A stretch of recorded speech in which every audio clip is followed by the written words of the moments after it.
ሰላም የተወደዳችሁ ቤተሰቦች እንዴት ናችሁ? እንኳን በሰላም ወደ ፋኖስ ኢትዮጵያ መጣችሁ ብያለሁ። እንግዲህ በባለፈው ትምህርታችን እነዚህ ፊደላቶች አይተናል። ከሀ ለመ የሚሉትን ማለት ነው እስከ መጨረሻው አይተናቸዋል። ቃላት እየመሰረቱ ፊደላቶችን እያየን ማለት ነው። ያው እነዚህን እዚህ ጋር ማለት ነው ያው የተከታተላችሁ ልጆች ታስታውሱታላችሁ። ስለዚህ ዛሬ ደግሞ ከዚህ የሚቀጥለውን ነው የምናየው። እንግዲህ ከዚህ ጨርሰን ወደ ክፍል 4 ስንገባ እዚህ ላይ ምንድነው ይሄን እናገኛለን እዚህ ጋር እስኪ እየጻፍን እንለማመዳለን። ለምሳሌ እዚህ ላይ እናት፣ አባት፣ ወንድ ልጅ፣ ሴት ልጅ አለ። ስለዚህ እነዚህ እንጽፋለን ማለት ነው። እሺ እዚህ ላይ ምን እንላለን? እናት እንላለን እዚህ ላይ ማለት ነው። እሺ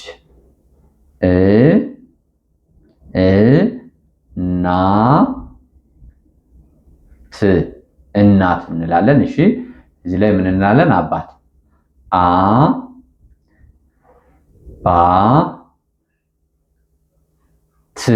አባት እንላለን። እሺ እዚህ ጋር ደግሞ ወንድ ልጅ እንላለን። ወንድ ልጅ በዚህ እንደዚህ እዚህ ላይ እንጽፍለታ። እሺ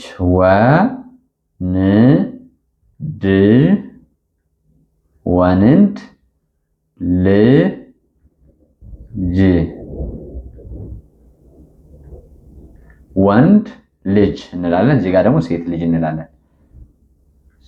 ሴት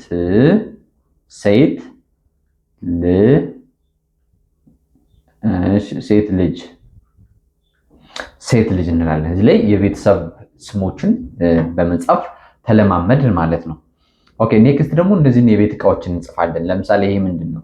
አልጋ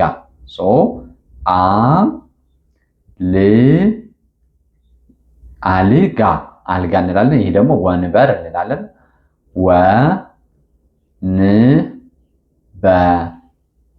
ወንበር እንላለን። ይሄ ደግሞ ጠረጴዛ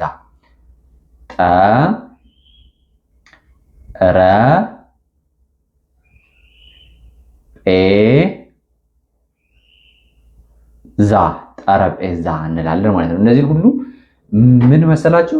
አካባቢያችሁ ላይ ቤታችሁ ላይ በዙሪያችሁ ያለውን ነገር በመጻፍ በማየት ነው የምትለምዱት ማለት ነው። ስለዚህ እነዚህን እንደዚህ ጽፈናል ማለት ነው።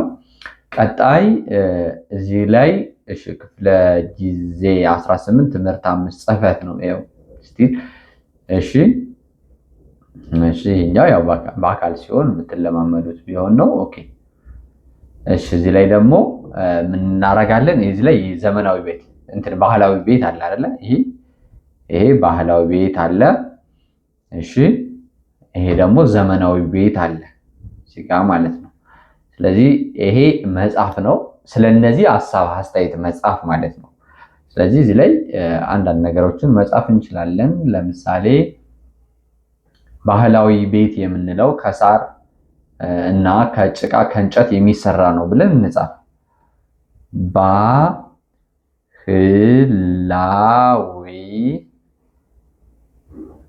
ባህላዊ ቤቶች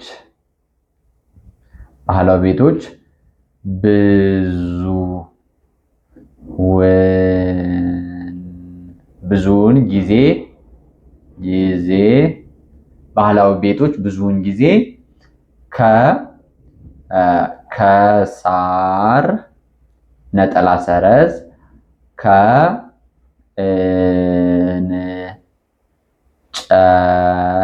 ከእንጨት ነጠላ ሰረዝ ከጭቃ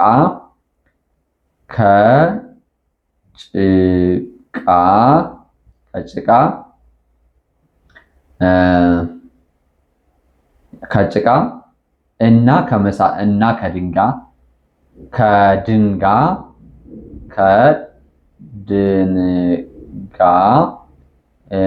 እና ከመሳሰሉ ቁሶች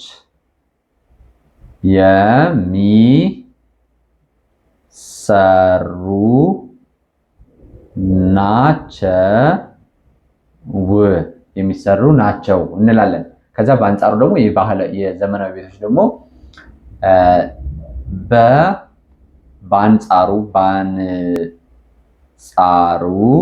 በአንጻሩ ዘመናዊ ቤቶች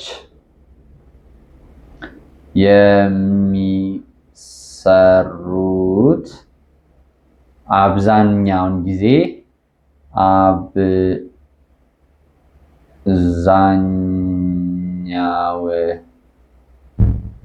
አብዛኛውን ጊዜ በከተማ አካባቢ ሲሆን በከተሞች አካባቢ ሲሆን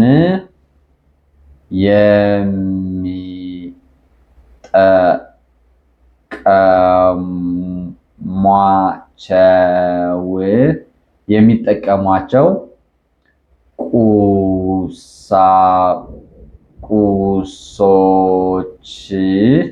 ቁሳቁሶች እና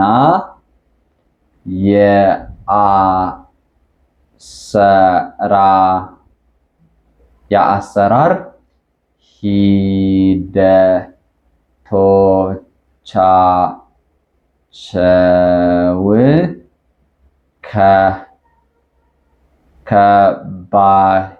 ከባህላዊ ቤቶች እጅጉን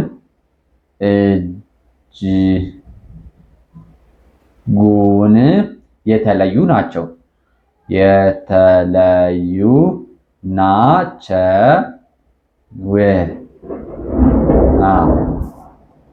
እሺ አሁን እዚህ ላይ ይህን ስጽፍላችሁ በጣም ብዙ መዘርዘር እችላለሁ፣ ግን እዚህ በላይ ብጽፍላችሁ እናንተን ማድካሚ ነው፣ አላስፈላጊም ነው። እናንተ መጻፍ ትችላላችሁ ማለት ነው እንጂ ሲሚንቶ ይጠቀማሉ።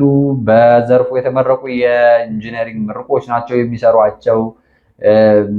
የልኬት የሚጠቀሟቸው መስታወት፣ ቆርቆሮ፣ የተለያዩ ነገሮችን ብጠቅስ መጥቀስ እችላለሁ፣ ግን አድካሚ ነው የሚሆነው ማለት ነው። ስለዚህ ይሄ በዚህ መንገድ ግን ነገሮችን ማነጻጸር ልመዱ። ኦኬ። ስለዚህ ከዛ ደግሞ እዚህ ላይ ያሉ ነገሮች ብለን በስም እንጥራቸው።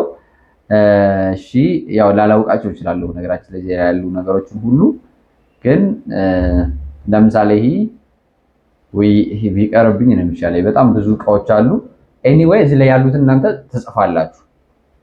እዚህ ላይ ያሉ እቃዎችን ማለት ነው። እዚህ ላይ ኪችን ውስጥ ያሉ እቃዎች ናቸው። እዚህ ላይ ያሉትን በቀላሉ ነው የምለያቸው። እነ ድስት አለ እዚህ ጋር፣ ሌሎችም እዚህ ላይ ፌርሙስ ይመስለኛል እዚህ ጋር ደግሞ ስቶቭ አለ። ከዚህ ጋር ሳህኖች አለ፣ ማጠቢያ ሳህኖች አሉ ምናምን። እናንተ በዲቴል እዚህ ላይ መጻፍ ትችላላችሁ፣ ስሞችን እየዘረዘራችሁ። ይህ ለምንድን ነው የሚያገለግላችሁ? በቃ መጻፍ አካባቢያችሁ ላይ እጃችሁ ላይ ያለን ነገር እያነሳችሁ እንድትጽፉ፣ የሚታያችሁ ዙሪያችሁ ላይ ያለን ነገር በመጻፍ ራሳችሁን እንድታሳድጉ ያደርጋችኋል ማለት ነው። ያው ትምህርት 2 መናገር ነው። እዚህ ላይ መናገር ነው። ይሄ ብትናገሩ ምንም ያህል እንትን የለውም። ከላይ ጽፈናል። እዚህ ላይ መናገር ነው ስለ ባህላዊና ዘመናዊ ቤቶች። እዚህ ላይም ስሞቻቸውን መጻፍ ነው። እዚህ ላይ አልጋ አለ። እዚህ ላይ ሳጥን አለ። እስቲ ቆይ አልጋ፣ እሺ፣ ሳጥን። ከዚህ ጋር ደግሞ ምንድን ነው ይሄ? ድራወር ነው፣ መደርደሪያ ነው። እሺ፣ መደርደሪያ። አሁን እዚህ ላይ እያንዳንዱ ነገር ማወቅ አይጠበቅብኝም፣ ግን ምንድነው እንዴት ሐሳቡን እንደምትሉ ግን እንድታውቁ ነው ማለት ነው። ኦኬ። እዚህ ጋር ጠረጴዛ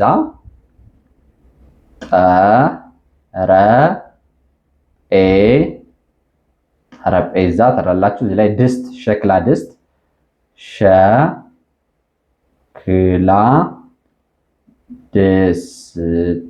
ድስት። እዚህ ላይ ብርጭቆ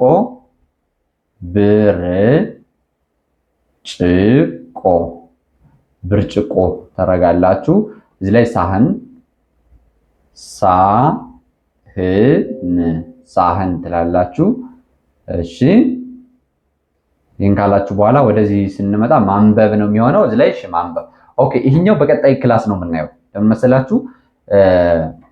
ሰ አለ፣ ረ፣ ሸ። እነዚህ ፊደሎች እስከ መጨረሻው ነው የምናየው። ሰ፣ ረ፣ ሸ። አሁን እዚህ ላይ የመጀመሪያ ፊደሎች በቀጣይ ቀበ ኦኬ ቀበ እሺ ከዛ ሱ ሩ ሹ ሁለተኛ ፊደሎች ማለት ነው። ቁቡ ሁለተኛ ፊደሎች ማለት ነው።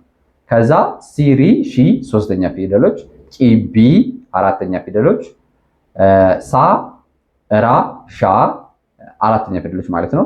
ከዛ አምስተኛ ፊደሎች ሬ ሴ ሼ እያለ ይቀጥላል። ስለዚህ በኔክስት ደግሞ በጣም ቸኩያለሁ ነገ እስከምሰራላችሁ ይህን ጥሩ አድርጌ እሰራላችኋለሁ። በዚህ መንገድ እየተለማመድን እንቀጥላለን ወደፊት ማለት ነው። ያው በዚህ መሃል በግላችሁ መማር የምትፈልጉ ልጆች በሳምንት 5 ቀን በቀን ደግሞ 1 ሰዓት እያስተማርን ተማሪዎችን በአጭር ቀን ብቁ እያደረግናቸው እንገኛለን። ስለዚህ 1 ሰዓት ካላችሁ በቀን መርጣችሁ መማር የምትችሉበት ሰዓታችሁን አሬንጅ አድርጋችሁ እኛ ጋር ዛሬውን መመዝገብ ትችላላችሁ። ትምህርታችሁን ቀጥሉ። በአጭር ቀን ይሄ የአማርኛ ፊደል እንደዚህ መጻፉ በጣም ቀላል ነው። ፊደሎች እንደለያችሁ እንዲሁ ማንበብ መጻፍ ትጀምራላችሁ። አንዴ ወስኑና በህይወታችሁ መማር ጀምሩ። መጻፍ ማንበብ ትችላላችሁ ማለት ነው። የዛሬ ቆይታችን ይሄን ይመስላል። በነገ እነዚህን ፊደሎች ከቃላት ምስረታ ጋር እስከምንመለስ ሰላማችሁ በያላችሁበት ይብዛልኝ። ሰላም፣ ፍቅር፣ ጤና ለሀገራችን። ይህ የእናንተው ምርጥ ፋኖስ ኢትዮጵያ ነው።